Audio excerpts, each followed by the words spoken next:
Booker Tob, kakaaro.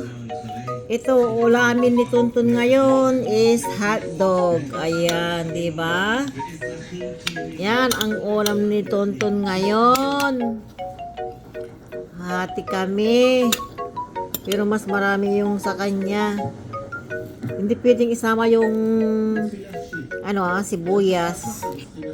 Hanggang hotdog lang siya. Ayan. Oho. Ton!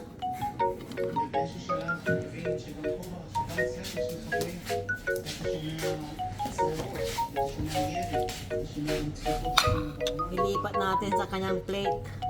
Ngayong pagkain ni Tonton, ilipat natin dito sa kanyang plate.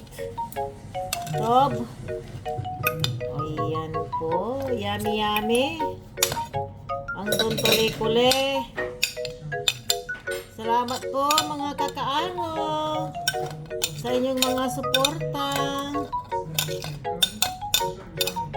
Ang ibig po ng kakaaro po is amigos, amigas.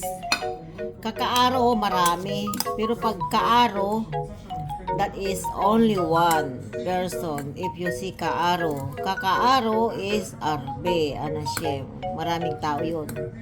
Kaya amigos, like amiga, di ba? Isa lang. Pero pag sinabi yung amigas, marami. So ayan, ibigay na natin din yung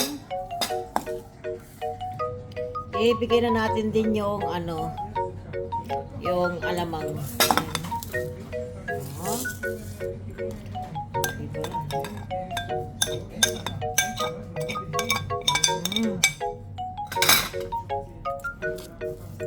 Ayan po, masarap yung kanyang ulam.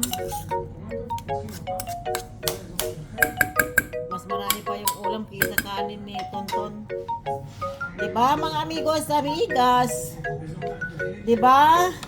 Mga kakaaro, ito na po ang almusal ni Tonton. Ton, halika na! Halika na, Ton! Ayan, halika na, Ton. Sige na, kain na. Kain na, hotdog.